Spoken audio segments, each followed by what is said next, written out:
के नेपालको विकास बजेटलाई जानी जानी अपहरण गरिँदैछ? सुन्दा यो एउटा एकदमै गम्भीर आरोप लाग्छ होइन?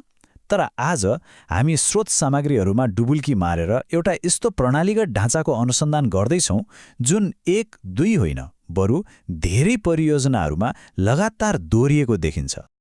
ल, यही हो त्यो 4 चरणको खाका जसलाई स्रोतहरूले विकास बजेट अपहरण गर्ने गोप्य तरिका भनेर व्याख्या गरेका छन्। अहिले त हेर्नुस्, यी चरणहरू अस्पष्ट छन्, तर यो विश्लेषणको अन्त्यसम्ममा हामी हरेक चरणलाई प्रमाणसहित उजागर गर्नेछौँ। यो पुरै खाकाको पहिलो खुलासा भएको थियो सहकारी बजार विकास कार्यक्रम अर्थात् CMDPमा। त्यसैले यो केस स्टडी हाम्रो अनुसन्धानको जग हो।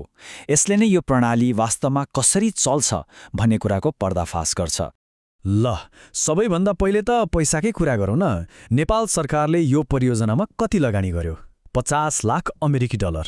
याद राख्नुस् है, यो कुनै अनुदान होइन, यो म जस्ता नेपाली जनताले तिरेको करको पैसा हो। तर खास खेल त यहाँबाट सुरु हुन्छ।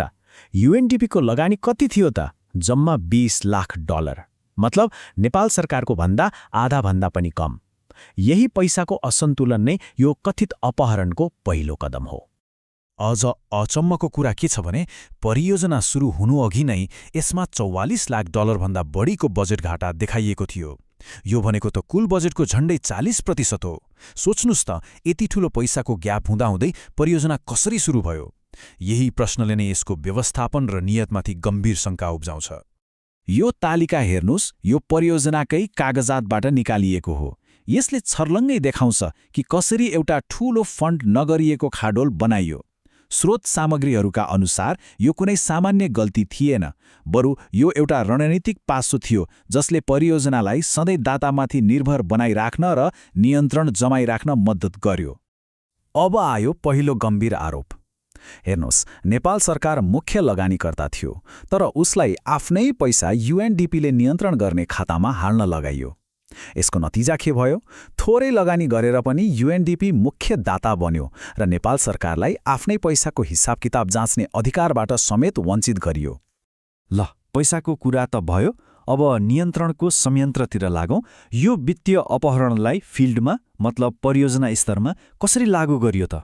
सरकारको अधिकार खोज्नका लागि मन्त्रालयभित्रै एउटा समानान्तर सरकार जस्तो संरचना खडा गरियो, जसलाई भनिन्छ परियोजना कार्यान्वयन इकाइ वा PIU।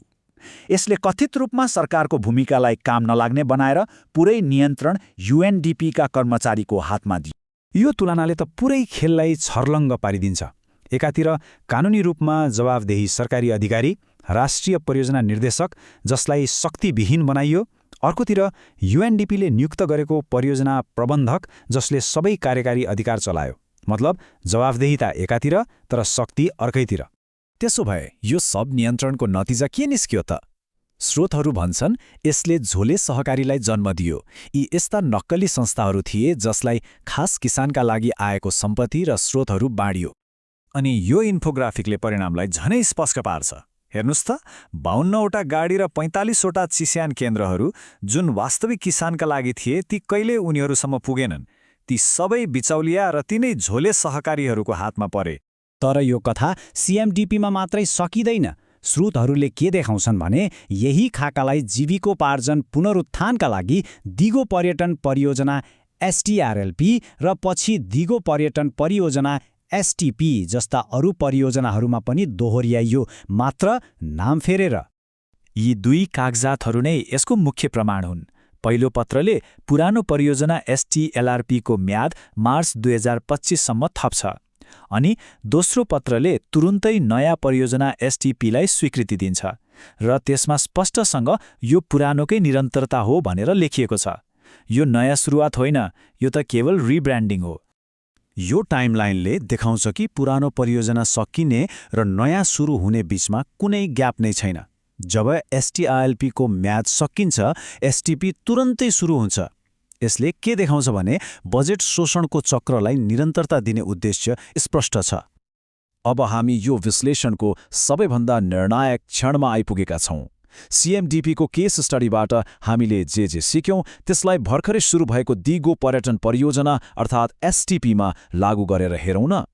ल, अब फेरि त्यही 4 चरणको खाकालाई हेरौँ, तर यसपटक सबै चरणहरू स्पष्ट छन्। सीएमडीपीबाट पाएको प्रमाणले यो ढाँचालाई पुरै नाङ्गेजार पारिदिएको छ, जुन कथित रूपमा बारम्बार प्रयोग भइरहेको छ। यो हेर्नुहोस्, नयाँ एसटिपी परियोजनाको कागजात हो। यसले गैर-सरकारी संस्थाहरूलाई न्यून मूल्य अनुदानका लागि आवेदन दिन बोलाइरहेको छ। अब प्रश्न उठ्छ, के यो त्यही खाकाको चौथो चरण लागू गर्ने तरिका हो? के यो पैसालाई फेरि बिचौलियाहरू कहाँ पुर्याउने नयाँ बाटो हो? संयुक्त राष्ट्र सङ्घमा दायर भएको उजुरीमा भनिएको यो कुरालाई नबिर्सौँ। परियोजनाको उद्देश्य किसानलाई बिचौलियाबाट मुक्त गर्ने थियो, तर भयो के? ठिक उल्टो। सम्पत्तिहरू सिधै बिचौलियाहरूको हातमा थमाइयो। त्यसो भए अबको निर्णायक प्रश्न यही हो, के एसटिपी परियोजना अन्तर्गतका यी अनुदानहरू साँच्चै विकासका साधन हुन्, वा हामीले सीएमडीपीमा देखेको भ्रष्टाचारको त्यही ढाँचालाई नै नयाँ नाम दिएर दोहोऱ्याइँदैछ? र अन्त्यमा जब यो पुरै खेलको नियम यति स्पष्ट देखिन्छ, तब प्रश्न उठ्छ, अन्तर्राष्ट्रिय सहायतामा जवाबदेहिताको प्रणाली खै त? यो सब कसले हेरिरहेको छ?